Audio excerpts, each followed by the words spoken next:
and welcome to the Crit to Block podcast. We're your hosts, Eric Maylott and Richard Lavery, here with a special episode because we have guests. Joining us today are a couple of the brilliant minds behind this wonderful game we play called Star Wars Legion. So since a portion of our audience is newer players, gentlemen, if you could please introduce yourselves for anyone who might not know you. Yeah, so I'm Will Shick. I'm the Vice President of Creative Development and Strategy, which is a very long-winded title to say. My role is just to oversee the entire production and product process in the studio. So game dev, graphic design, artwork, sculpting and engineering, product planning, all of that stuff, like long-term planning, short-term planning. And then they usually throw me in front of cameras as well. So I'm kind of like the performance monkey too. So I get to do it all. It's very fun, and it always keeps me on my toes.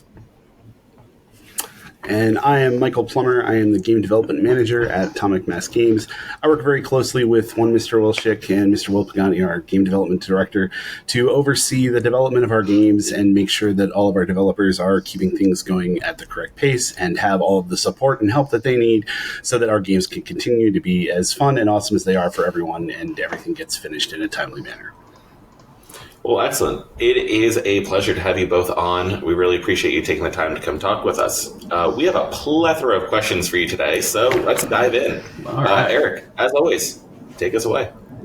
Awesome. So we are at a pretty exciting time for Legion. We have starter boxes coming out. We've got a lot of new stuff coming out in the near future. Let's just go ahead and start with the starter boxes. We love the recommended starter lists that are included in those boxes, and so we were just curious, how did you guys decide what units and which upgrades to include, and how do you approach building those sample lists? So the process starts with the product planning, which is the part that I'm largely involved in. So what we did is we just looked at each faction and said, what are the core iconic units that, as a new player, somebody who maybe has only watched the 3 films from that era or has limited, exposure to Star Wars, but still loves Star Wars. They're just necessarily not maybe, the hardcorest of hardcore fans that has gone super deep into the thing and knows all the Dark Horse comics and everything else and can tell you the difference between Dash Rendar and Kyle Katarn and everything else just by sight.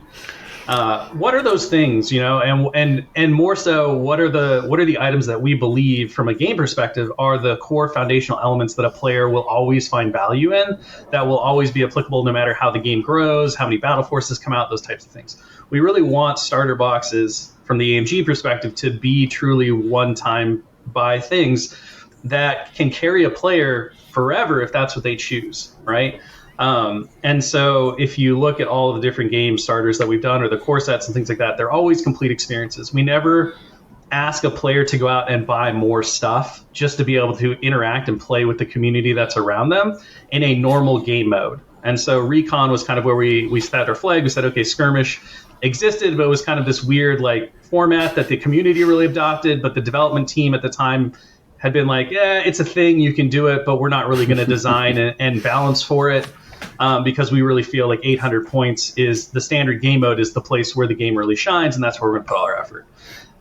Because everybody has these different amounts of time that they can put into a game, and how long of an evening do they have to play games, things like that. We really wanted to take that mode, which had been well liked. I mean, they were running events for it at Adepticon and all this other stuff. Things that I think if you read kind of the initial, this is Skirmish, no, we're not really balancing for it, it's just a small version, you can play it. It's pretty wild. So obviously it was very successful. It was very liked by the community. And we said, okay, let's turn this into a real game mode that we will balance for, that we will watch for. That's going to be at the forefront of our mind as one of the primary ways to play the game. And once we had said that, we said, okay, well, that's going to be the starter experience. This is where it's going to be. So a player can pick up one of these starters and never buy anything again and play conceivably until the game hits either a new edition that shakes up points sometime in the next 20 years or decides that they want to expand their forces and build out.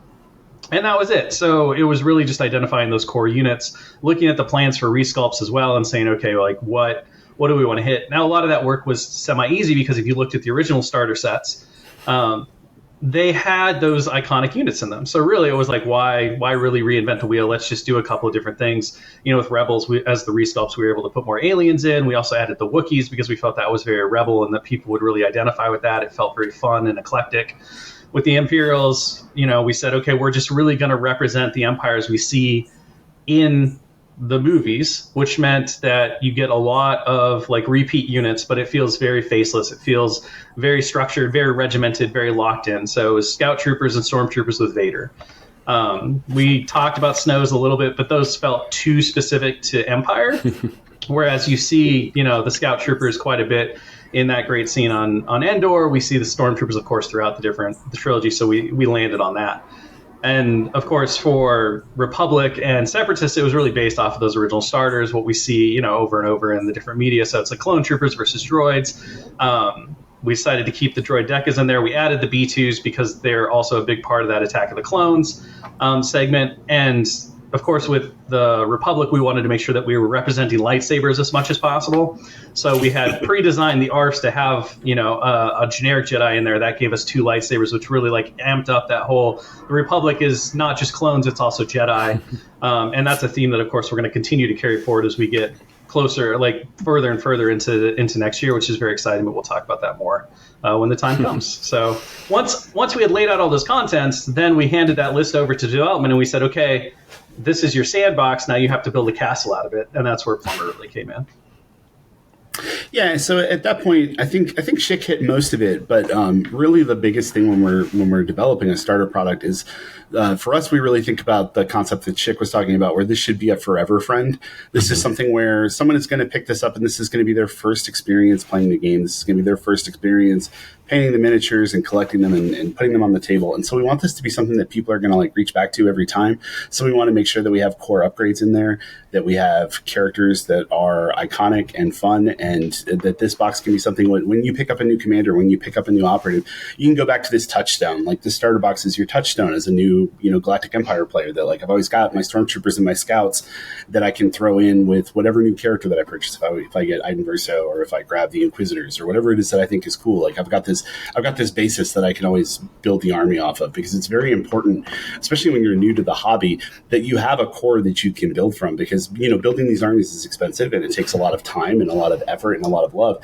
And so it's really important to us that we have something that is core and foundational, that teaches you the basics of how to play the game. Like they don't have, if you look at these units, like they're pretty basic, like Rebel troopers, stormtroopers, like they're core units. They have 1 or 2 keywords. They're not doing anything crazy, because it's really important for new players to start in a place where they don't have to remember too much while they're playing the game. They can wrap their heads around, like, how do you move the unit? How do you roll the dice? How do you like spend the tokens? All these things, because we as people that have played these games forever, I think we tend to forget how difficult it can be to pick up all of the concepts that are involved, and how intimidating it can be to pick up a miniatures game for the very first time. It has all these weird widgets and tools, and I don't understand what the dice mean, and there's all these words on them that apparently mean a bunch of things, and I have to go look them up online to see what they do. Like, it's a lot. This is why we don't have Plummer sell the game to new players, because but you want this, right? Like it's basically Chinese algebra, which, to be fair, is the literal same as any other algebra. I just want to point out. I think I try to be dial it back a little bit, Plummer. Maybe dial it back just a little bit. It can seem daunting, and by including some really like base core stuff that's going to teach you those basics and give you a building ground from, that you can, like, a foundation that you can build your house on, that you can build your experience of playing Legion from, that you constantly go back to, that is the real like root of what you're building. That was our goal. And I think you really hit the nail on the head there. We've all taught new players how to play the game, right? We've had people who've come in with zero experience, and these starter boxes really are a wonderful foundational building point for each of the factions, and really touching on kind of the key elements that each one of them is pushing forward. Whether that's the Vader and the Stormtrooper kind of control and, focused on that one center hero and your masses, or if it's, the B1s with the order control bouncing to the B2s, that's a actual mechanic within the droids. There's a lot that's really good going on there. I want to, we have these wonderful new starter boxes. Previously we had the Battleforce boxes that had come out. Are there any plans to kind of re-release past Battleforce boxes with maybe an update, or maybe introduce either new ones or new kind of collection type boxes. I know we've got Pirates are coming out soon. I could see that maybe being a box, or maybe some of the future factions, sub-factions, battle forces you've hinted at, like Night Sisters or Gungans. Yeah, I mean, I think overall providing those kinds of launch boxes or those places to start are very useful. One of the things to always keep in mind about that kind of stuff, though, is that we're always focused on the retailer and the local game store, because they are where we find our success. Right? They're the linchpins of community. They're very important. When they see success, we see success. So one of the big things about, talking about, okay, well, we could just make all these boxes and we could add all this stuff, right? And it's combinations of different things that are on the shelf. We really do want to be careful and considerate about, okay, but retailers only have so many shelves to stock Legion, right? They only have such a big, sizable community to be able to do stuff. And our goal is really to make sure that they're always seeing, that sales turn, and that we're providing value to the players, which means they're going to come in and they're going to take that stuff off the shelf. The retailer is going to feel very comfortable and confident in the product line, because it is helping being additive to their storefront rather than, being a drain on their resources, which are very limited when you're working at a store. So I think, yes, the answer is yes. We're definitely going to see more of those kinds of collections going forward. But we do have to be very considerate and thoughtful about how we're employing those, how many of them we're doing, and then what the strategy is to make sure that we're never overwhelming a store with 40 different, large boxes that have a larger high price point. And now as a new player, I walk in and I say, I want to start this game. And the person who's there trying to be helpful is like, cool, what faction do you want to do? Be like, I think I want to play Rebels. And they're like, okay, well, here's 22 different starting points. What do you like? And the person's like, I just wanted to play a game. I don't know. And they're like, well, this box does this really well. And then we get the Michael Plummer, this game's really fun, but also there's a lot to it. And, you're putting up artificial barriers at that point. So I think again, it all comes down to the strategy and how we're employing that, and to make sure that it offers value at every level, and that it is additive to the overall Legion experience and to the new player experience and all this stuff. I think also, right, those boxes are unique in that they have a strong appeal to veteran players. And normally I think that's where you see a lot of those launch style boxes or those collection boxes really go, is because a new player doesn't necessarily understand what the value is of everything. If they're brand new, they're learning, they're like, okay, I need to start or whatever. But in your example of let's say sometime in the next 15 years, we see Night Sisters or we see Gungans or we see whatever. There's a world in which, if you have the chance as a veteran player, I know I'm all in on this, I just want to get it. If we can kind of seed the market or seed the community with these somewhat lower cost collection boxes, then all of a sudden you see that new force pop up. It becomes much more rapidly acclimated, and it starts to really affect the game rather than having to go a la carte. And I think that's where you see a lot of value in that from a product strategy and from a player, excitement strategy, is that, hey, I can get this thing. We saw it a bit with the Battle Forces when we launched Battle Forces in first edition. And, those were brand new, but yet you immediately saw them crop up because the boxes made that entry point into it very easy and very cost effective. And so we saw them kind of take off. And then, of course, they developed in the meta and all that. But even the ones that were considered not particularly strong within the meta, you still saw representation of, because there was an entry point that made it very easy to dive in, and players were hungry and excited to play in a more thematic or different way than the standard force organization. So yeah, all that's to say, I think it's a great thing, and other product lines and stuff have done it well. We did it in first edition. I believe it will absolutely come back at some point, in the near future, after we kind of set the foundation for this launch and all that. But how and where we execute that is going to be very thoughtfully made out to make sure that, again, the retail store is seeing the most value out of all those things, so that the community of players can benefit, and then we as the studio can make sure to benefit as well. Because all of our success kind of ties into that local game store. Absolutely. Yeah, that makes sense. I guess in a similar vein, then, just talking about the local game store versus ease of access, is print and play something that you guys are looking to expand in the future, or was that more so to transition existing content to updated templates and get new unit cards for kind of those original sculpts and units? I think Print and Play did both, right? It was a vehicle by which we could provide new content to the players that were currently playing for free earlier than they would have got it. In fact, a year early is effectively kind of how it worked out for the most part. And that meant that instead of being in this weird limbo where nothing new was coming, everything was kind of very stale, we at least were able, from our estimation, and people have different opinions on this. I've read all the comments, so it's fine. You can agree or not. I'm not trying to sell you on it. What's done is done. But from our standpoint, it was, the community was nervous about the future of the game, about where things were going. We had, going back to the local game store, we had this responsibility we felt to make sure that game stores were not left with a bunch of product that was going to be very hard to move. And regardless of how you as a person feel about, well, I don't care if the logos look different. I don't care if it's an old box. I know that it's good. The reality is that 9 times out of 10, when you have the choice to buy the old thing or the new things, even if they're identical, you always buy the new thing. We as a society are tuned in to buy the next iPhone. What's different? It might have a better camera and the number's higher. I need that one, right?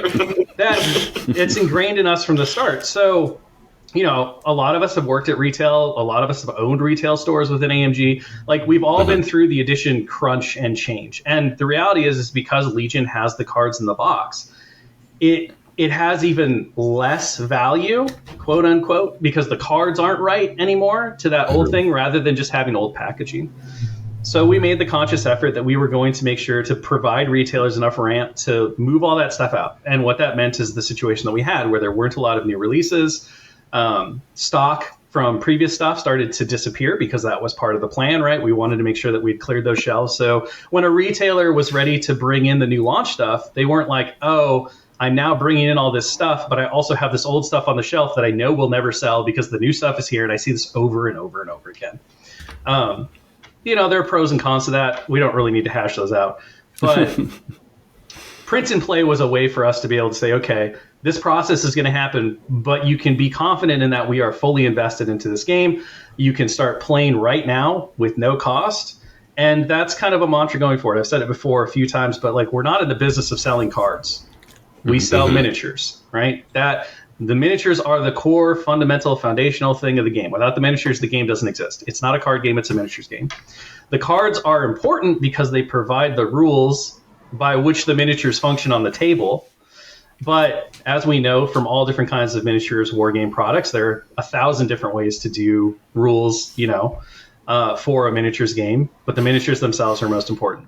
So at the end of the day, right, our goal is not to force you to buy miniatures to get cards. That's why we've moved to the upgrade card pack, where we don't put generic upgrades into the unit boxes anymore, so that you don't have to go chasing. You just have to go get this card pack. But it's also where Print and Play comes in. And I think the plan is to continue to make sure that those assets are available to players in a way in which they don't have to go chase them, right? Now, will you get all of the unit cards going forward for all the new releases? Unlikely, because at the end of the day, you still need the miniatures to be able to play with those units, right? And I know that there are a lot of cheeky people out there, but we don't need to empower that, right? We need to be good partners to LFL. We have a responsibility to make sure that everyone is doing right by everyone across the chain. So that said, will you see the upgrade cards, the generic things, those types of things that we've been putting out, even with the new upgrades that we surprise dropped going forward? Absolutely. Like those things, the battle cards, those are not required. Those are required to play the game. And in that case, our goal is to make sure that they're as accessible as possible. And we'll continue to provide options and opportunities for people who want those in physical form. But also, if you're not interested in spending your hard-earned dollars on a battle pack, but you want to get more miniatures, get more miniatures by all means, right? Please do. That's great. We love that.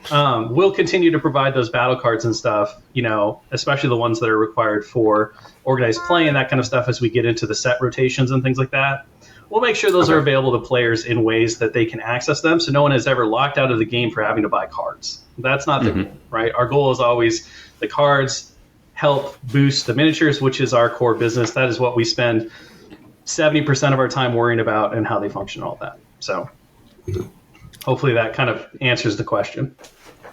Absolutely. Just from a developer perspective, like having the ability to do print and play is really exciting for us, because when you see something like Tours of Duty that just recently came out, like for us, sometimes it feels like development works at a glacial pace because it's several years from when we start something until it comes out. And the ability to do something as a print and play and to make it, and maybe it's coming out later, maybe we're just releasing it as a print and play, but it lets us put something out in less than a year or close to a year as opposed to 2 years. So it lets us make adjustments. It lets us put battle forces into the game that maybe fill holes for factions where they're not performing in a certain light or they can't play in a certain way.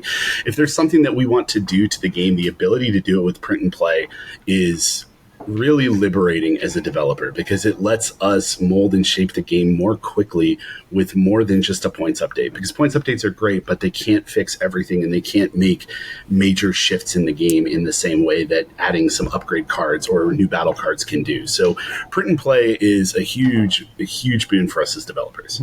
Yeah, and I think from a player perspective, it's a win-win for us too, because like you guys release those surprise upgrades and you're like, oh sweet, I can print this at home, bring it to my local game store when we play Legion that night, and or if you're me, like scribble it on an index card and stuff it in your little thing. Oh, works. I'll print these later, but I'm just gonna write it down. Yeah. So speaking of, kind of these update points throughout the year, we are rapidly moving through 2025. November is on the horizon. What are your thoughts on the current state of Star Wars Legion heading into mini extravaganza and kind of this biannual update? I think Star Wars Legion is in a really great place right now. I think it's a very exciting time to get into the game, especially because of the new starters and everything. Obviously, we're constantly working to make sure that the balance is in the place where it needs to be, and we have this roadmap of when we're going to be doing our points updates, and that's been really great for us because it gives us a benchmark. It gives us a place to look ahead and to say, like, right now, this is where the game is at, and these are the things that we're looking at changing. And we're very active in that, and so I think it's a great time to be in the game, and I think that the game is in a very strong place because our focus is so laser pointed at Legion right now, because the new starters have just come out, and it's sort of like having a new child. It's out in the world and it's its own thing, and with the new boxes out there are more and more people that are going to be getting into Legion right now than have been for a very long time. And so it's going to be really exciting, and there are going to be things that we're going to be watching as more and more people get into the game and they start to solve things and figure things out, and they start to add their knowledge and their thought processes to the meta that is evolving constantly. Things are going to change, things are going to shift, and so we are keeping a very close eye on everything. So it's a great game environment right now because the developers are focused on what is happening and making sure that it stays a healthful and fun and vibrant experience to play the game, and that there's constantly new stuff coming in. So I think Legion's in a great spot, and hopefully Shick agrees. Talk about that later, I guess. I don't know. No, I mean, I think one of the really... So if we're just talking about the game meta and where the players are and where tournament standings are, which are just a slice of the pie, and I think that's really important to remember, is that those data points tell us something, but they don't tell us everything, right? In your local meta, you might have a player who's just crushing it with Empire, even pre-Imperial March coming out, and all these different point adjustments, like making it like there are local metas, and then there are larger regional metas, then there are global metas, and part of the challenge we have as developers is always looking at that stuff and saying, okay, well, we're not going to overcorrect based on a subset of data. We need to get as much data as possible. And again, that tournament data can be really important, and it tells you what, the people who are super in depth and into the guts and thinking about all the min-maxing and very smart at the game can do. They're a small percentage of the players, right? And at the end of the day, making a game for a tiny slice of the pie rather than the whole pie is how these games die every time, right? So it's a balance act of saying you want the game to be fun and accessible and enjoyable on the kitchen table. Our goal is also to make sure that the game functions at a high level and can support things like GTs and worlds and all of that stuff, and players can go as far as they want. That the ceiling is very high, but at the in the final analysis, right, I think like where the meta is now is it's a very healthy place. There are things that are good, there are things that are not as good, but that balance curve I think is pretty close, and that's what you're always aiming for with an imperfect kind of thing. And to go to Plummer's point, outside of the meta, I think what's really exciting for us is the fact that we were juggling the kind of two mistresses, right? We had first edition and we had second edition, and we knew where we were going, and we wanted to make sure where we were going was as lockstep, as good, as perfect as we possibly could make it. But we also had to make sure that, you know, we weren't necessarily just leaving first edition in the dust as we did that. And so we had a split focus, right? It wasn't that we were spending all of that development time looking at other games, because we have a large enough team that we're able to balance what we do. It was that the amount of Legion time that we had available to us, right? The amount of Legion bandwidth was divided between first edition and second edition. And the majority of that attention was just naturally going to second edition because we knew that we were going to that point. So I think that kind of goes to like Plummer's, like, now we're laser focused, right? Now and that's been true since July, but really, you know, now that we're there and we've been able to like get to the point of April where we dropped all of the new cards, all of the redone cards, right? So everybody had like the full set of Legion. Then we were able to stealth drop those new upgrades to kind of show this is where we're going, right? This is the path that everyone has been waiting so patiently for. And now we're to this point. It's like we're finally wholly within the second edition. We're wholly within the system. We're fully focused on this. And so it's a very exciting time for us, because instead of saying, okay, we have to do this new development, and there was a time where it was like, okay, we're going to make this unit, but we know that it's like 8 months away from the new thing. So we kind of have to be like, we're going to make it work in first edition, but kind of we want to make sure that it doesn't dramatically change in second edition, so that people feel like, right, I bought this thing, but now it does this. What is that? You know, that we've all been through edition changes, and there's inevitably that happens, and it never feels very good, because you're like, but I liked this, I didn't like this. So we were trying to, you know, smooth that road as much as possible, and then do everything else. And a lot of it was like, you know, especially in that last year when people were like, where's the adjustment? Where are these things? You know, we were like, well, we don't have time to work on a real points adjustment. So we could just randomly generate a bunch of numbers by throwing darts at a board and say, here's the update. We've shaken it up. Hopefully you can't figure it all out in 6 months before we reset the whole board. Or, you know, we could just continue to like forge ahead and hope that when we hit that point, we said, there's a massive adjustment. This is where we're at. This is why there's been radio silence for a while. This is why these things have been going on. People would be very excited with it. And so in November, you know, I think that we will see some continued adjustments based on the data and the feedback that we've gotten since April. And some of that was previewed a little earlier because we felt very comfortable with it and confident when we also dropped the upgrade cards. The big beats that we're still looking at overall are characters, you know, and character balance, which we started pretty aggressively working on with that initial drop. But that was a slice of the pie that we were kind of looking at. So I would expect the characters that didn't, you know, a few of the characters that people are like, well, I don't know why this one didn't get an adjustment down, or this one didn't see a change. You know, you might wind up seeing that in this one. You might wind up seeing it in the next one. Obviously, it's an ongoing process that we're committed to long term. We're not going to rush things out, because our goal, noble as it is, and maybe as foolhardy as it sounds, is to do an adjustment on a thing and say, okay, we'll never have to adjust this again, right?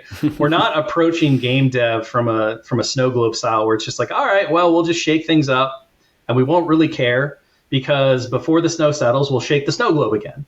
That is a valid, I'll put valid in quotes, right? Because I think it's absolutely not. But the reality is that is a valid way to manage a living game, is to just make sure everything's in such constant flux that players can never really figure out optimization. And there's no settled meta. There's no settled meta, because the second that it gets close, you just like, well, we'll just spin the wheel and reset all the points, and now you got to figure it all out again. And if we can find a cycle that does that fast enough, technically the game will feel balanced because no one will crack the code. Now, the danger is that you spin the wheel and you screw something up and people crack the code immediately, and now you're like, well, we broke it. So our approach has always been like, we know we're going to have to do changes. We know that things are constantly going to shift, but we want to make sure that we are as confident as possible that those things won't happen, that we are as comfortable as possible with what we've done is as correct as we can possibly make it as human beings with, you know, flawed understandings and not a complete picture of the entire global meta or regional meta or whatever. And that's kind of our checkpoint. And we say, okay, well, we believe that through playtesting and all of this stuff, this unit will never have to change points, right? Like when we sent stormtroopers to print, we were like, they're perfect, or as perfect as they can be. You know, we believe or at least we think it's a reasonable assumption to say that we will never have to adjust their points. Did that turn out to be true? No, it did not, right?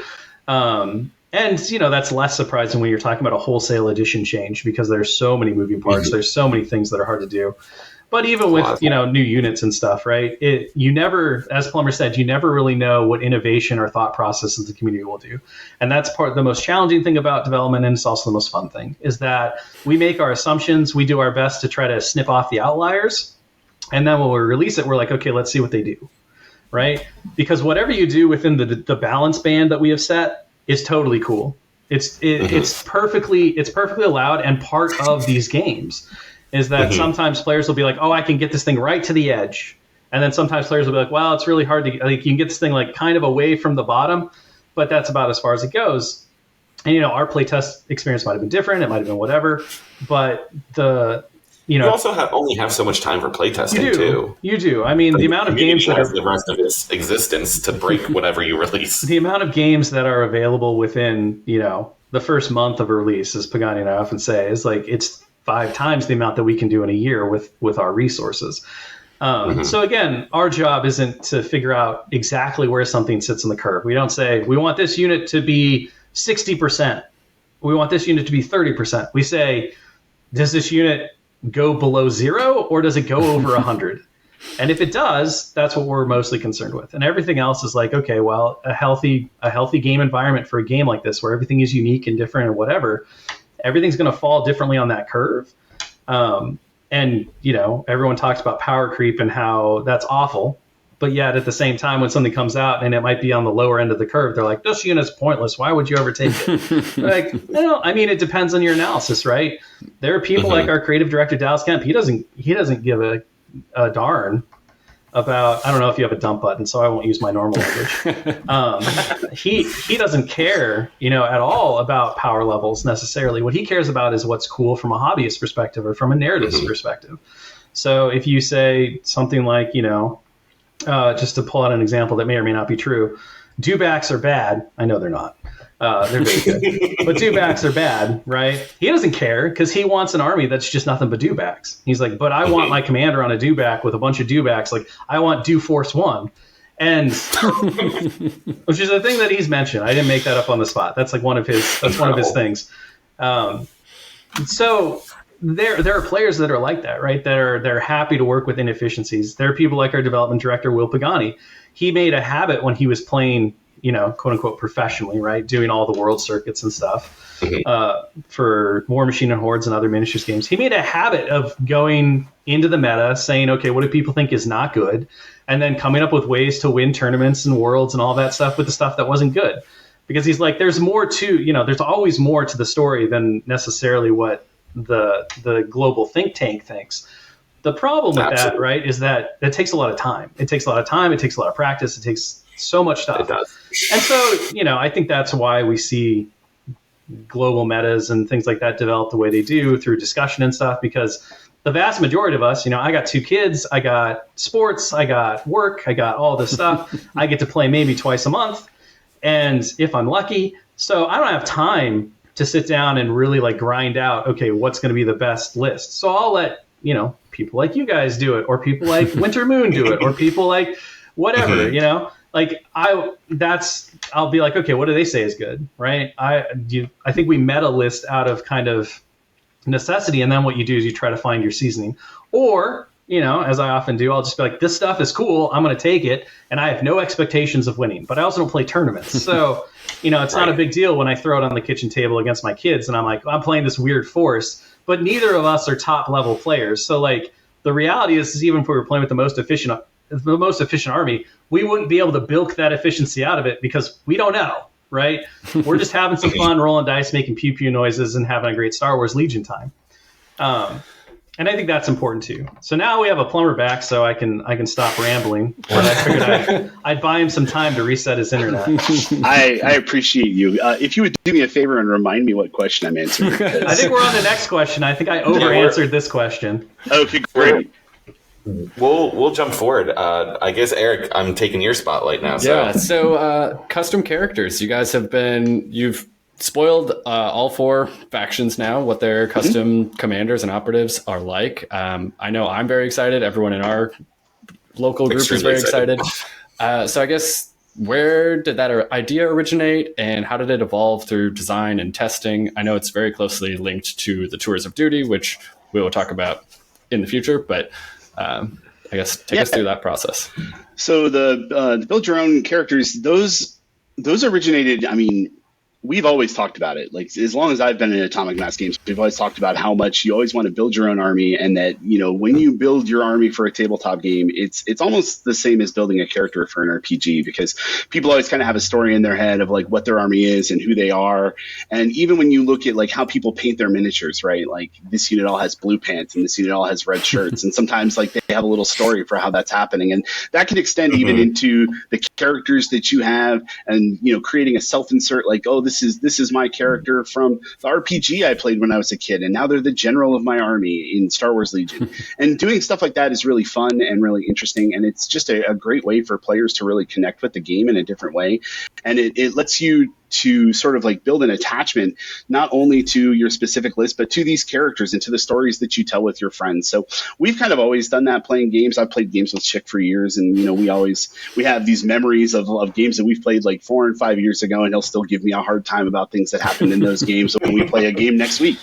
And so having your kind of like iconic characters that you have named, that you have decided what these do and who they are, and then looking through the rules and pouring through all the upgrade cards to say like which combination of these upgrades is the closest thing to the character that I've created, is such a fun experience and such a personal experience. And that's something that we really want out of these games, not only as developers, but also just as like people that work at AMG. We want people to make these games their own. I say this all the time, but like, once you buy it, it's your game, and we can't stop you from doing whatever you want to do with it anyway.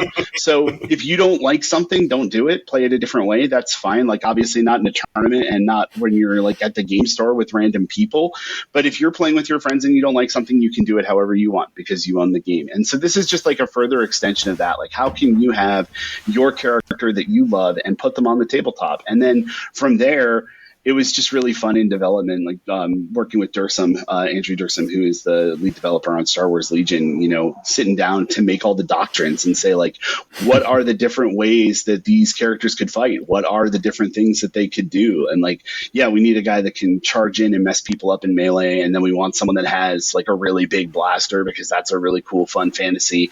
And then some people are going to want to play like a really cunning, conniving, you know, intelligent, shrewd commander who leads their army with intelligence and flair. And like, we want that to exist as well. We want there to be all these different flavors, right? Like when you go to get ice cream, you want all the flavors to be there. And so we want that to be in each and every one of these commander boxes as well. Like, we want you to have the option to make exactly what you want to make, because it is your army. Yeah, as a Rogue One enthusiast, I do really appreciate that the Rebels have access to 2 customizable characters that fit Baze and Chirrut's profile very closely. And I'm like, okay, sweet. Now I got Baze, Chirrut, Jin, Cassian. They can all go to Scarif together and do the thing. There you go. Yeah, and that's awesome. That's your prerogative. Like I said, it's your game. Go do that. Have fun with it. Yeah, it's excellent. So some keywords like Danger Sense, Guardian, Independent really reward thoughtful decision making within the game. How do you approach adding strategic depth without overcomplicating gameplay? That's a really good question. How do you add strategy? Okay, so part of it is trying to utilize the things that already exist in the game. Like, every time that you want to do something new, that you want to make something new happen in Star Wars Legion, you don't necessarily have to make a new keyword. There are a lot of times where you can make one command card that for one turn is going to make this keyword get supercharged, or you can put the keywords on a character in a different combination, or even just change the speed of the character compared to someone else that has the same keywords. And like, there are so many different ways that you can add strategic and tactical depth with the stuff that already exists in the game. So starting from the building blocks that are already there and seeing like kind of what you can glom together and what cool thing that does is kind of the heart of adding that tactical complexity without adding too much bandwidth. And then just being very shrewd when we do decide to make a new keyword or we make a new mechanic, we want to be very careful that what we make is not too broad. Usually we want to be very pointed in our approach, and when we're making something, it's going to have a purpose. Like, this keyword exists to do this thing, and we want to make sure that it's not too broad, because if you then if you make something that does something too wild, then there are going to be too many pieces that can interact with it. And I think that that's kind of one of the biggest downfalls in game development, is like that the dominoes can fall from so many directions, because there are so many times that we will make something and we will put it into playtest, and then someone will immediately come out of left field and be like, oh, but when I put it with this, it's completely busto. And we go, oh, yeah, we didn't do that. Because, the reality is that, like, yes, we know how all this stuff works, and we know what it all is, but we don't know what it all is all at the same time, and we're also trying to think of, like, something new that we're making right now. So part of your brain is kind of occupied by that, and part of it is occupied by the things that you have thought about, and then, like, out of nowhere, here it comes with the steel chair to break the game. So we're very careful to try and start small, and that's a little disingenuous, because at the same time, like, one of our big philosophies, like, in game development at Atomic Mass Games, is that when we put something into playtest, we want to put it, like, super pushed.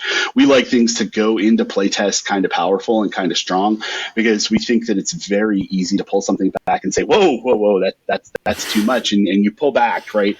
And if we're at the very end of development, like, this has to go to print in a week, and we're saying, like, whoa, Nelly, let's pull that back, and we pull it back a little bit too much, that is way better than saying, like, this isn't good enough. We got to give it a shove, and then if you give it the shove and it goes to way too good, that is a much bigger problem, and something that we usually have to rectify after the fact. And then you run into all these issues of people get upset because the thing that they just purchased and now it's not as good. And obviously that's not something that we want to do anyway. Like, we never want to, like, release something new into the world and then have to immediately change it because we messed up. Like, that doesn't feel good.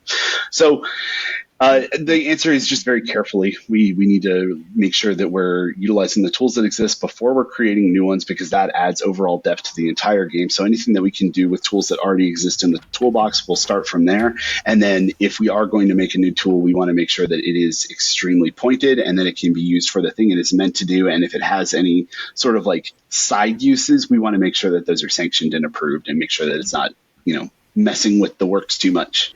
I think this question kind of flows really well with another idea here of, as your design space continues to expand, we've talked about your 2-year production cycle at this point. There's only so many games you can have within your playtesting experience, the steel chair of the meta once it gets released into the wild.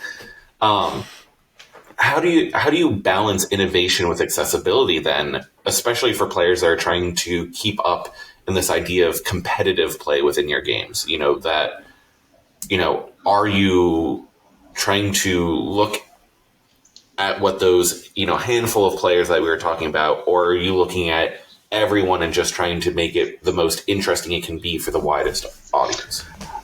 I think that our goal is always to just make something fun, make something cool, right? Like, it doesn't necessarily have to be, like, cutting edge, like, bleeding knife, like, this is the strongest thing in the game immediately when it comes out. Like, if everything you come out with is the best thing in the game, that's power creep, and people always say they don't like that. And I think that a certain amount of that is always going to happen, like, just because as we make new things, we come up with new ideas, we come up with cool stuff. And the cool stuff that we're making now is informed by all of the cool stuff that we've made in the past, but none of the cool stuff we've made in the past could possibly be informed by the cool stuff that we are making in the future, because that's not how linear time works. So you're always going to have that little bit of power creep that's going to exist. But what we want to do is it's very much the same answer as what I was just talking about before. Like, to make it accessible and to make it something that everyone can enjoy, we start with tools that exist in the game, what are keywords that exist in the game, what are things that are already there. Because if you've done it on one miniature, on one unit, you've used this keyword before over here, or you've seen someone use it, and now it exists over here, you have a baseline, you have a touchstone of, like, okay, this is what that does. And when I combine it with these other things that are on it starts to work in your brain, and you start to, the Rube Goldberg starts to go off, and you say, like, oh, when this interacts with this, and then I can use this unit and I can put this together, and then boom. And that's the fun of it. So a big part of the accessibility is, once again, working with the tools that we have and having touchstones that are inside of the game already that show people how to play the game. Because rather than us tell you, or rather than you have to go find a YouTube video or listen to a podcast, sorry guys, to learn how to play the thing, we want it very much to be apparent from, I pick up the unit card, I look at this, I know that keyword, oh, I know what that does, and I know what this does, and when I put the two together, now I feel like a genius. Cool. Light bulb moment. I'm good at this game. That's great. That's what we're going for every time. Excellent. Yeah, that sounds great. So I think that kind of covers a lot of our competitive Legion things. One other question that I did have was, we're kind of, like I talked about earlier, we're entering a stretch of frequent releases and new things, reprints, stuff like that. We got a lot of things coming, which is obviously very exciting. But is that pacing something we can expect long term, or is it more of a temporary sprint to kind of get some juice into the game, or you're like hitting the meat of your development? Or I guess what does the outlook look like? I think like overall, right, our goal is to make sure that the game is consistently hit with new releases, that players constantly have an influx of new things to either add to their collections or to face across the table. And we're, but there's a balance. Again, it comes back to can a player or a store or whatever reliably be able to stock those things, to collect those things, right? Once you get a new unit, it takes time to assemble and paint that unit. So if you wind up getting 20 units in a month, it's like, I can't even, I'm going to pick and choose and whatever. So there's a pacing that goes along to it. Obviously, the resculpts and reissues are really important because, like we talked about earlier, right? All of this stuff is going into new packaging. All of it's going multilingual, which is a huge boon for the logistics of being able to distribute the product and make sure all the regions that are supported localization-wise have access to that product. Because, as shocking as it may sound to some, the English-speaking part of the community is much, much larger than like the German-speaking or the French-speaking, just based on region and on population density and all this stuff. So one of the challenges that localization always had was the idea that, every factory has what they call a minimum order quantity. Basically, they won't turn the machines on for anything less than X. And that varies from factory to factory and that kind of stuff. But when you're talking about those smaller localized populations, you're talking about like just the country of Germany, just the country of France. Those communities, while strong and robust, may not be able to hit those MOQs because, when you talk about overseas manufacturing, you're talking about they're not there to make 500 or even 1,000. They're there to make multiple thousands of something. And if you're not going to give them that number, then they're either going to charge you an exorbitant price because you got to pay for their wasted time, or they'll just be like, no, it's not worth my time. You have to give me a number that makes turning these machines on, that makes paying my workers possible, all this stuff, right? It's always a question of value. Everything in life can basically be burned down to value. Does it give value to all the people across the chain, right? So with that said, that's where the multilingual thing comes in, and we needed to kind of ramp that up. So you are going to see a much heavier release schedule up front as we kind of like fill in all the backstock that's been missing for the last 7 to 8 to 12 months, depending on what it was. And of course, we also didn't want to just only give reissues, right? We wanted existing players to have cool new things to play with and to be engaged in the game, because honestly, you have all those things, or you have most of them. So like, you'd be like, all right, well, I have full force allotment of that. I don't need it. But if we give you Grievous on a wheel bike, or we give you new clone troopers with the DC-15 blaster rifles instead of the carbines, that's very exciting because those things don't exist anymore. Once we get kind of past this cycle, right, the goal is to ensure that players constantly have new things that are coming into the game. So we should see a heavier release cycle than what we've seen in the past couple of years. And that comes back to what we talked about earlier with the focus being better and us able to not split our time between first edition and second edition in terms of development. But, will we see the same level? Are you going to get 6 things a month per Legion? No, it's probably going to be more like 2 to 3, right? There might be bigger drops where we do some kind of sub-affiliate, sub-faction or new Battleforce or something like that, and that might be a little heavier, but then there might be a little bit of a tail off, those kinds of things. But overall, right, I think what we're aiming for is a very healthy, continuous flow of products, both things that are additive, both things and things that are like brand new that people have never expected to show up to the game or have only dreamed about, in their wildest fantasies, to continue to evolve and push the game forward in fun and exciting ways so that, again, in 20 years, we can maybe be talking about third edition and all of that good stuff. Yeah, I think I heard Richard's wallet breathe a sigh of relief from over here, saying that it will slow down at some point. Well, I don't know about that. I play 3 factions. Yeah, So that's your own fault. Foreseeable future, my wallet is crying, but my gamer heart of mine is just overjoyed. I can't wait. Yeah, it's always attention, right? It is. We have a lot of people in our group looking forward to the wheel bikes, especially, and seeing. They're so fun. Yeah, those miniatures, they're so cool too. Like the So engineering cool. and sculpting team they just crushed it. And I'm very excited.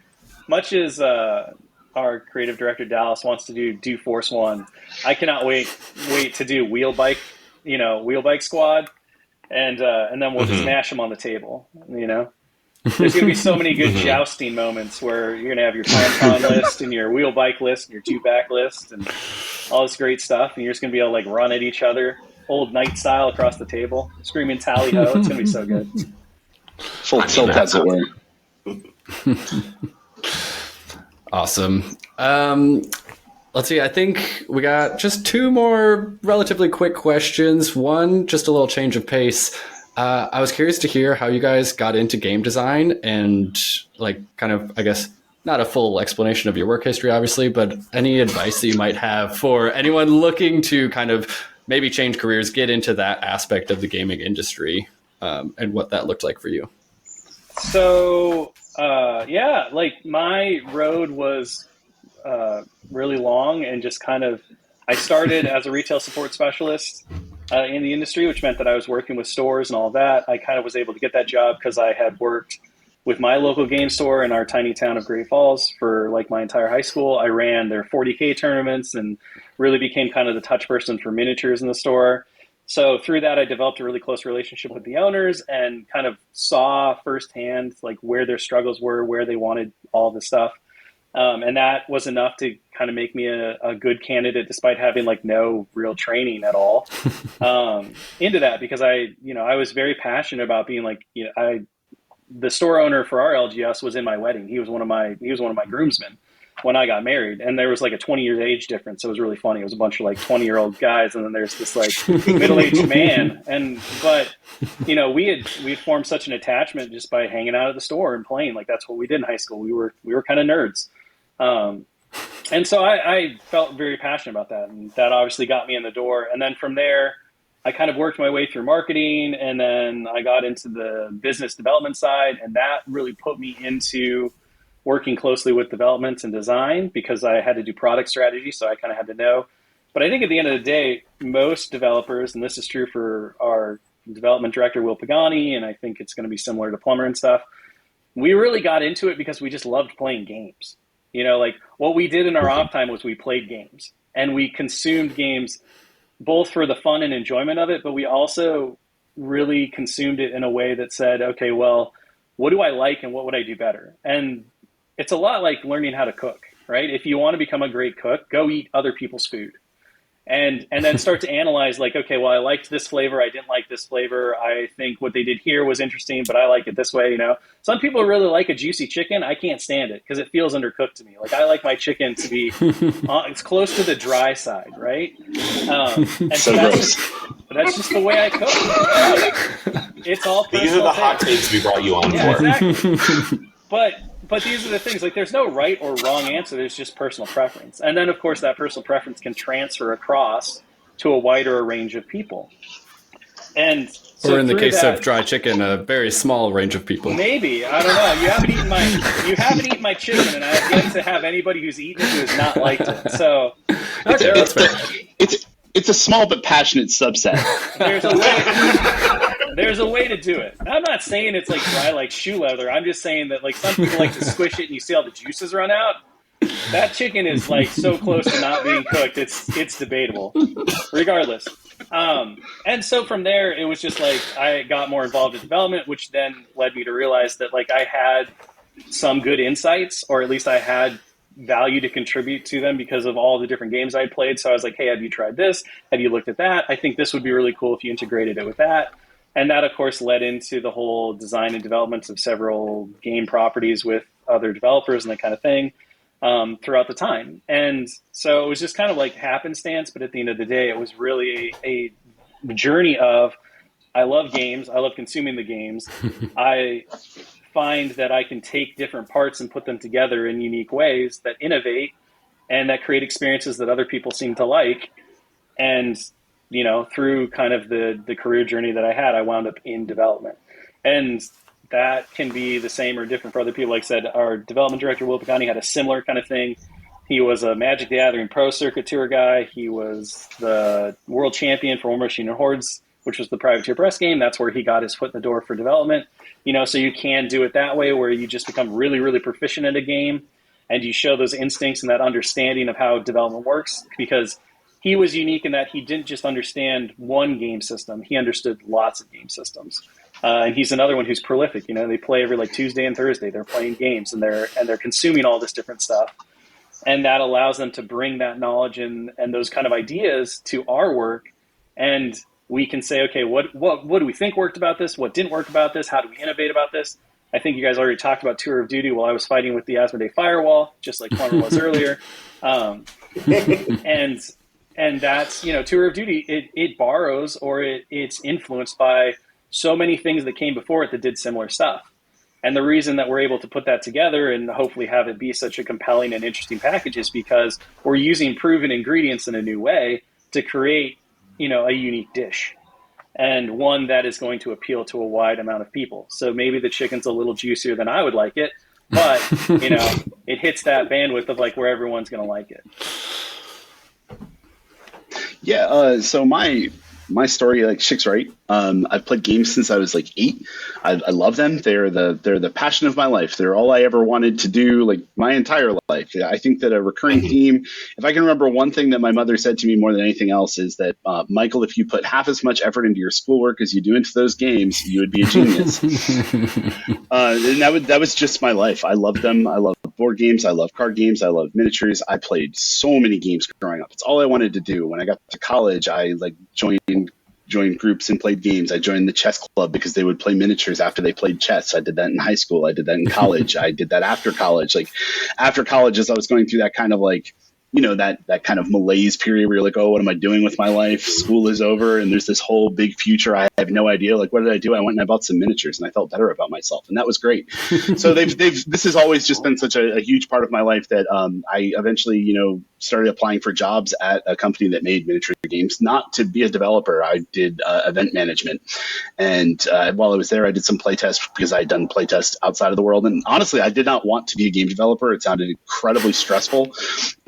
Partially because I was still kind of in that mindset of like, I am a player and I love these games and this could be right and this could be better. And I wasn't quite ready for the freedom that exists to like make bad things at first and then shape them into something good. I'm very much a perfectionist at heart. So like the pressure of trying to make a game that was actually good just felt soul crushing and horrible to me. It wasn't something I ever really wanted to do. But as I played more and as I worked with people like Shick and worked with other developers and started to give my ideas, I realized that, you know, even bad ideas can make a great idea happen. And there's like all this excitement in creating. And I knew that because I had done other artistic things in my life, but like seeing that come into play here was just kind of enchanting for me. And eventually it worked out that there was an opening for a game developer at Atomic Mass, and I applied just like any other job, and I had applications out for a ton of other jobs, and luckily this is the one that I got. And from there I've just kind of grown and worked hard and learned from all the amazing people around me. And, you know, to answer the question of like, if I had advice for someone that wanted to get into this, make a game. Like, just make a game. It doesn't matter if it sucks. Make a game and play it with your friends and find the things that work and the things that don't work and the things that suck about doing it and the things that are cool about doing it. Because I think more than anything, if I was going to approach getting an interview to be a game developer again from the first time, I would love to be able to say, I made this game and it was terrible. And these are all the horrible things that happened while I was doing it. But here's what I would do differently. And this is what I would learn. And it doesn't matter what scale your game is. It doesn't matter if it sells millions of copies or if it's just something you play with your 6 or 7 friends. It's the same process. So just do it. Just do it, and maybe you'll make something awesome, and maybe it'll become like your own company, or maybe you'll go and work for somewhere like Atomic Mass Games. But no matter what, if you make a game, you're a game developer. Congratulations. Yeah, I mean, awesome. The biggest that's thing that we great. always look for, right, is it's not just I play a lot of games. That's great. Okay, get insightful about the games. Like, what mechanic do you really like in games? What mechanic do you really dislike in game? Give us your favorite game. Now tell us the one thing you would change about it. Like, this is my most favorite game ever. I think it's perfect. Wrong answer. What's wrong with it? Because there's always something that can be done better, right? No, there is no such thing as perfection. It's a lot of subjectivity, and the goal is to be subjective but also objective at the same time. And Plummer's advice to like just go out and make a game if you're interested in doing it is great advice, because what it does is it gives you practice at being able to not only analyze other games that you have played and then implement some of those ideas into your game. It also gives you the opportunity to be critical about what you've made and to see how certain things work, to learn from your mistakes, to be able to iterate. And that's all development really is. It's just iteration after iteration after iteration. And the places where a lot of developers or early developers can fall down is they'll be like, well, mathematically, my model is perfect. And it's like, but players don't care about that. Like, it just Richard cares about math. Yeah, but statistics don't. You know, the number of times that we've been like, well, this playtest feedback, as Plummer calls it, feels not reals, because we're playing these games for a visceral experience. We're playing these games to have an emotional like response, which inevitably like hits our dopamine receptors because we're all junkies for dopamine, and then we feel good. Right? We feel good because we've connected with our opponent. We feel good because we made the right move on the table. We feel that sense of like dread because we had a bad roll, but it like got us all jazzed up. We made an amazing roll, and now we're feeling great. That's what gaming is about. So when you kind of look at stuff, you also have to be able to divorce yourself from, okay, but this is objectively, this is the best thing. This is the best answer, but it doesn't feel good. And people keep telling me it doesn't feel good. So you have to be able, as a developer, to take a step back and say, okay, where do I find the compromise? Like, we'll take it back. The number of times we've changed stuff from playtest feedback where we were like, no, this is just better, but they don't like it. And they continue to not like it. They want this. And we'll be like, fine, we'll just make it worse. And then you make it worse and you hand it to them and they're like, oh my gosh, this is perfect now. Just print it. And from the objective standpoint, you're like, I know that what you say is now perfect is actually worse than what we gave you, but the objective reality doesn't matter. It's the subjective reality. Right. And that becomes kind of the core skill. So, when and if you have a chance to go into a development meeting and things like that, right? Those are the kind of things you want to think about. Like when somebody asks you, okay, tell us about game mechanics that you like. It's not just, well, I think rolling dice is cool, right? It's go a bit deeper, right? And try to find things that are like really unique, or that things that you've seen other games do that you think are kind of that just speak to you. From my standpoint, I love randomized activation systems. I think those are really fascinating because they're super exciting, whether it's drawing tokens from a bag, the Legion system of the command and control, right? The Shatterpoint system of just shuffle cards up and whatever happens, happens.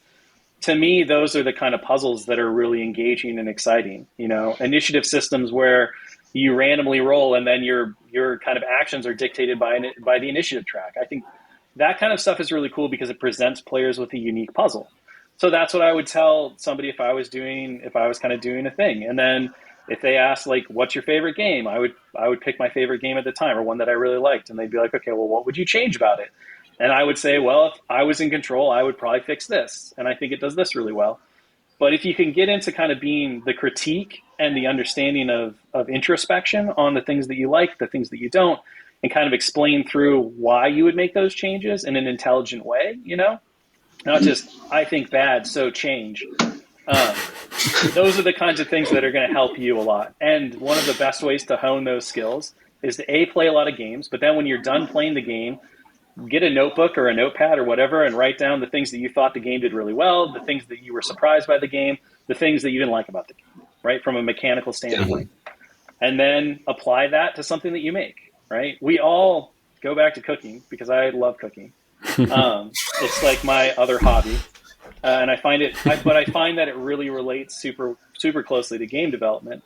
Is the first time you make anything in the kitchen, what do? You use a recipe, right? And you follow the recipe exactly.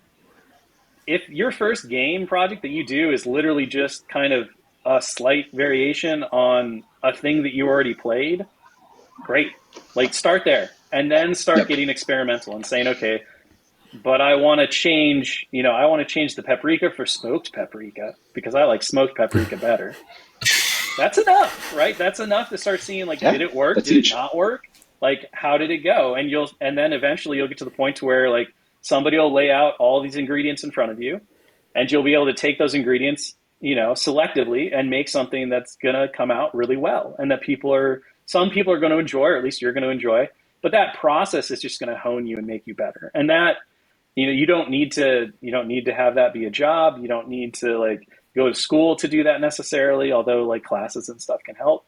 It really in this industry a lot because there's so little professional training. It is kind of all about that hobby stuff. And as Plummer said, in this day and age with crowdfunding and all that, if you make something that seems pretty solid, you can go out and try to do a self-publish, or, you can present it to other companies. Most game studios still have open submissions where you can basically present your game to them and they may take it on and publish it through some kind of deal system and all that stuff. So there's a lot of options to it, but it's a lot like making music in the 80s and 90s, right? Start in your garage, get like a following, and then go from there. And maybe you get signed, or maybe you make it on your own. But that's kind of it, right? Like make sure it's a passion and it's something you want to do, and be smart about it. I have one more follow-up on what Shick said, and it's sort of a flip side. He kept saying, like, what's your favorite game and what would you change? This is one that I got from Will Rutan, who's one of our developers, that after he worked with us for a while, he came in and he said, I played a game that I hated over the weekend. I was like, oh, that's terrible. He's like, no, it was great. I sat there the whole time and I asked myself, why is this fun? How is the developer asking me to have fun with this? What is supposed to be engaging? And what are the people around me enjoying so much? Because all his friends really love that game. So I think it's also valid to say, like, go play games you don't like that your friends are passionate about and figure out what it is that is exciting about it. That like, even if you don't like it, being able to put something that you don't like in a game because other people like it is really important. Being able to just say, like, it's not great to me, but like I'll still make a bagel with cream cheese for my partner, even though I think cream cheese is disgusting. There's some wild food takes coming out of here. Well, I know we're right at time here. I just, in light of this conversation, I did want to leave with this final question, since a lot of our audience is newer players and, our particular cast is focused on trying to help explain some elements of the game to help people get better. What's one piece of advice you'd give to a new Legion player who's only been in the game a few months and really wants to improve? Ooh, that's I would say, go Plummer. I got that. I have my answer because it's the same answer for anything. I would say focused practice, and remember that you are only competing with yourself. You don't need to be better than the world champion of Legion. You just need to be better at Legion than you were last week. Sometimes when I'm playing a game, I will say, like, this game, I am not going to give myself perfect order control because I want to learn to better handle situations where I don't have the perfect order control that I can give myself. Or in this game, I am going to focus on holding the objective points. If there is a turn where I am not holding at least 2 objective points, I have failed and I have lost this game. Because it's not so much about winning the game in the moment when I'm practicing, when I'm trying to get better. It's about learning a specific skill. It's about saying, like, every time this happens, I'm going to retaliate with X because that is the, quote, right decision. And then eventually that will teach you, when is this the right decision and when should I audible from that and do something else? Because you have the practice doing the correct thing. So you no longer have to think about what is the correct thing to do. You can think about what's the correct thing to do. Like in this situation, I know that holding the left flank is probably the strongest thing, but because they have a particularly weak right flank, and I've played a dozen games where I focused on breaking flanks, I know that I can do that now, and that might win me the game.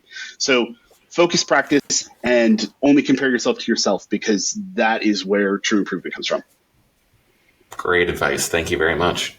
Yeah, I mean, I think from my standpoint, right, to kind of riff off of what Plummer said, but even take it a step further, is the best way to improve is whatever makes you happy, right? If and to understand that winning doesn't equal success. So if you're a player who just loves creating weird army compositions that like speak to you as a hobbyist and a painter, do it, right? You can see, if we're doing our jobs well, you should be able to see some success. You may not beat the world champion, but that doesn't matter, right? Like, understand what brings you joy and then go after it. And the more you practice with something, the better you're going to get with it. But at the end of the day, right, like don't fall into the fold of whatever people tell you is fun. Find what is fun to you and then embrace that, and know that, like Plummer said, right, it's all about being better than you were the day before. And it really is a personal journey. So set your goals for what actually makes you happy. And I will tell you that the vast majority of people think it would be cool to win a world tournament, but that is not going to make them happy. And it's not going to be fun for them, and it's just going to be miserable, and they're going to quit the game. Because the amount of dedication it takes to do that is huge. It's massive, right? It's a lot like when you see, a really impressive bodybuilder, you say, man, I wish I looked like that. You don't mean that you actually want to be, you just want to wake up the next day and be like, look, I have all the results with none of the thing. Where we're successful as human beings in general is when you find your passion and you just follow that passion. So if your enjoyment is like, I just want to, I want to improve my game, do exactly what Plummer did, right? Put in some reps, be critical and think about what you could do, talk with your opponent afterwards, right? Find a group that wants to just be self-improvement. One of the amazing things about, communities like the Legion community especially is they're always willing to provide advice afterwards, right? Even during play, like you just be like, hey, I'm kind of new. I'm still learning the ropes. If you see me making a bonehead move, I'd really love it if you just kind of like helped me out and said, so like maybe that's not the best move, or maybe you could do this. And depending on how you want to play it, you can either be like, if you see something during play, let me know. I would love some coaching as we played, or save it for after because I want to make all the mistakes and then I want to talk through it with you and see what happens. People have different training, but like I guarantee you that 9 out of 10 of your opponents are going to be totally cool with that when you're like, I'm kind of new and I want to do this. So it is a personal growth journey, but you have an entire community behind you that I think is truly invested in seeing you succeed, whether that's in the hobby, whether it's whatever, right? If you are one of those players who's like, I just want to take this list because it's cool, I'm not looking for a super competitive thing, or I want to play tours of duty and that's what I do. If you tell your opponent beforehand, hey, I'm just playing this cool narrative army that I really like, I'm just doing some tours of duty, so like that's kind of the experience I'm looking for, they'll be like, awesome, let me pull out my tours of duty list, or let me like tone back some of my tournament stuff, that kind of thing. And you're going to see success, right? You can grow your skills in whatever direction you want. But the important thing is that you're only going to see success if you're growing skills in a way that makes you excited to continue on. If you hate every minute of what you're doing, it's going to be not a great experience for you. If you love what you're doing, right? Yeah, if you love what you're doing, you're going to get better, and you're barely even going to notice the work that you put in to get better at it. So that's my big thing. Is always like, don't let the world tell you how you should be. Be the way you want to be. Surround yourself with community, which I think Legion has, that will support and help you grow in the way that you want to go. And then, enjoy the ride, because it's going to be wonderful. Excellent. Yeah, thank you both so much for the advice. Really appreciate it. Yeah, this was a lot of fun. Thank you. It's great being on. Thanks for having us. Yeah. Yeah, absolutely. Yeah, thank you for joining us. We're at the end of our time here. Hopefully we'll be able to have you back on in the future. We look forward to more things to come. May Extravaganza, again, right around the corner. Can't wait to see what you're going to announce there. We've got some pretty exciting things, but I do appreciate how you threw the lure out, and you're like, anything? I mean, if you want, I'm not going to force your hand, but No, unfortunately, marketing is they're very protective about that stuff. So we want to make sure that everyone is as excited. I will say there's a lot of fun stuff, a lot of stuff that people have not seen yet. We've not announced. Hopefully we'll give a good roadmap for next year, and it's a very fun time to be at the point where we could start really surprising the community rather than being like, hey, remember this stuff? Yeah, it's still happening, we promise. I know our local community is extremely excited for whatever is coming next, the golden age of Legion that we're entering. So we're here for it. We're watching. We're ready. Yeah, and I think your guys' commitment to like creating fun and interesting units is very evident to our local group, to the community at large, and so we just appreciate that. For me personally, like I trust you guys are making cool stuff. So like I don't need spoilers necessarily. You guys release it when you want, but like I'm excited. Perfect. Well, we will continue to try to live up to those expectations because that's always our goal. Like I said, we just want to see people be passionate and be excited and to make some great tabletop game experiences. Awesome. All right. Well, I think that concludes our show. So we will just remind our listeners here to, how do I normally do this? I forgot how I normally do my sign off. So we'll just, dear listeners, don't forget to crit to block.